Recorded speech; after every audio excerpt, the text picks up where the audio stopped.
What's up, everybody? My name is Greg Helbeck, and welcome to this week's REI Weekly Lesson.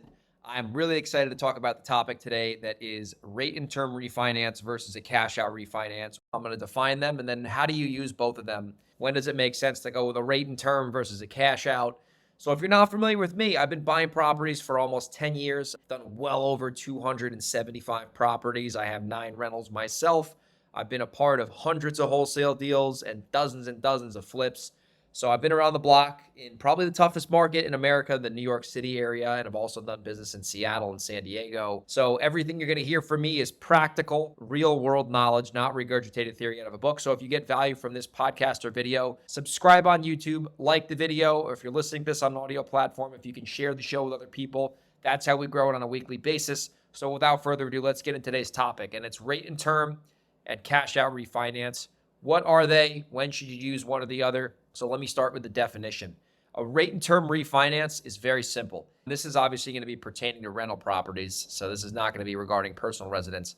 A rate and term refinance is just taking the existing mortgage that you have in terms of what the balance is, so that's how much you owe, and switching the loan. So a rate and term is just switching the terms of the loan, which usually is the interest rate and then obviously the term. So let's say, for example, you buy a property and you have a $200,000 mortgage on it, and let's say it's worth $300,000. Instead of getting cash out, which I'll talk about in a minute, you're just taking that same principal of $200,000 and you're changing the interest rate, most likely from a high rate if you have hard money to a lower rate, which would be conventional or DSCR, and you're changing the term. Most likely, if it's hard money, it's 12 months.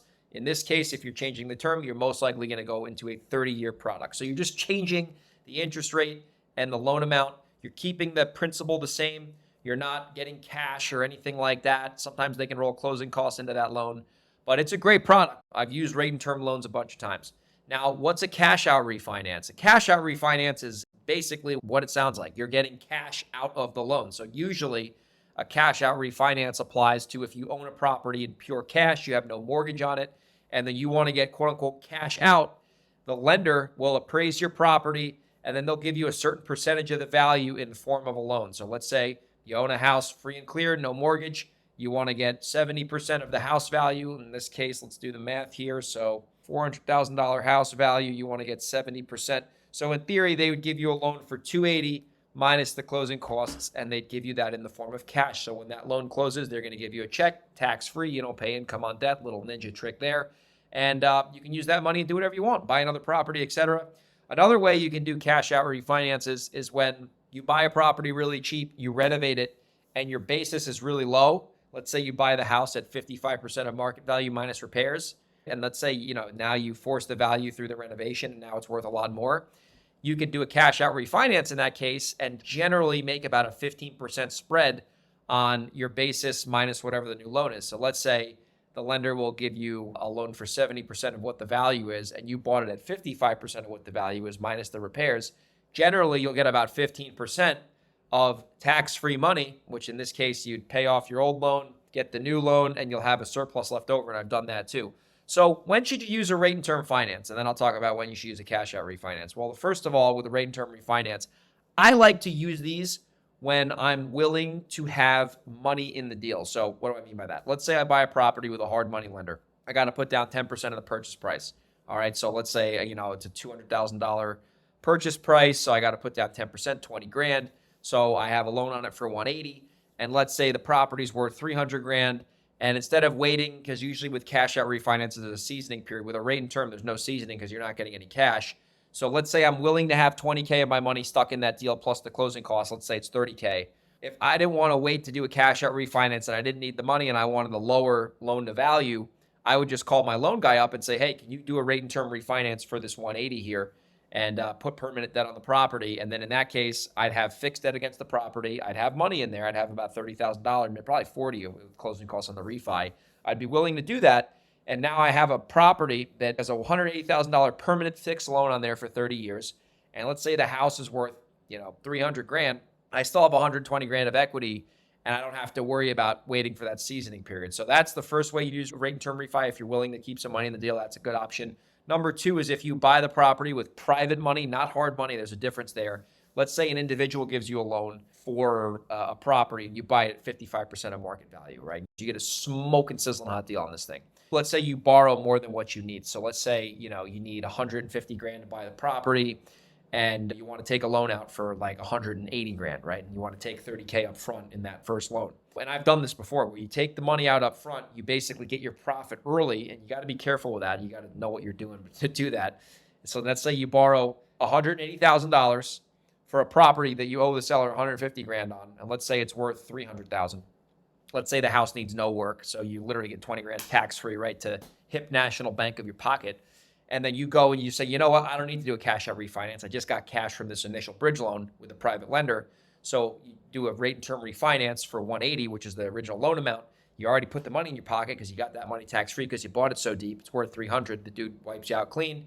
You're good to go. You have no money in that deal. You're cash flowing. You got permanent debt on the property. You're good to go. So that's when you want to use rate and term refinance. Either if you're willing to keep money in the deal, or if you just a smoking deal, you get a private lender, you want to take your profit early. That's when it makes sense. Now, when does a cash out refinance make sense? Now, cash out refinance makes sense when you are willing to wait, right? So let's say that you're willing to wait. Usually lenders have like a 3 to 6 month seasoning period where the property needs to be owned by you for at least that timeline before they're willing to give you cash. In that case, if you're willing to wait and you want a little bit more leverage on the property, sometimes these guys will go up to 75, 80% LTV, which means loan to value, and you have no problem waiting. Maybe a cash out refinance makes sense at that point, because if you wait the 6 months, you'll actually get cash on top of what you owe. So let's say you owe $180,000 on the property. You got a hard money loan in this case, not a private lender. Say the house is worth $350. The lender's willing to give you 75%. So in that case, 350 times 75%. So the lender be willing to give you 262. You owe 180 on it. And let's say your rehab was 40,000 and your closing costs combined were 20 grand. So if you're willing to do a cash out refi on that, you'd get 22.5 in your pocket tax free if you're willing to wait, because the lender with a cash out is going to make you do a seasoning, versus with a rate and term, they don't care. You could own the house for one day and they don't really bother you with that. So that's when you use it. Another reason you'd use a cash out refinance is if you've owned a property for a while. Let's say you got a shitty interest rate because the rates went up in the middle of 2022. So you're stuck with like a 7% rate. You've owned the house for a couple of years now. It's 2024. Let's say in theory, the rates go down. Now they're in the fives for some reason. So you're like, shit, my payment sucks right now. I got a bunch of equity in this thing. If I take a cash out loan, not only would I have a lower payment because the rate's lower, but I also could probably get some money in my pocket because the property's gone up since I bought it. So in that case, a cash out refinance would make sense because you get some money in your pocket as long as you're still at that loan to value, and you most likely would have a lower interest rate. So every deal is different. It depends. I don't do cash outs exclusively. I don't do rate and terms exclusively. Every single real estate deal has to be analyzed on an individual basis. There's nothing that's a one size fits all in the rental business. But that is the difference between a cash out refi and a rate term refi. As I summarize this video and conclude it, the rate term refinance is when you're literally just replacing the same principal with a different interest rate and a different term. Usually it's just to get out of hard money or private money. And with a cash out refinance, the lender's just giving you cash in terms of they're just going off of the appraised value, and they're going to give you basically excess proceeds, which means that if you owe less than what the property's worth, the lender will allow you to make that spread. That's the difference. They're powerful tools. Use leverage wisely. Try to be in these deals for 75% of value or less, and you'll be a successful landlord and get the right tenants and buy in good areas. So hopefully you got value from this. If you did, do me a favor, like the video, subscribe to my channel. And if you're interested in doing a real estate deal with me and you have a house you want to wholesale to me or wholesale with me, send me an email, greg@velocityhousebuyers.com, or a DM on social media, Instagram @grego37. And I'll see you on the next REI deal breakdown. Take care.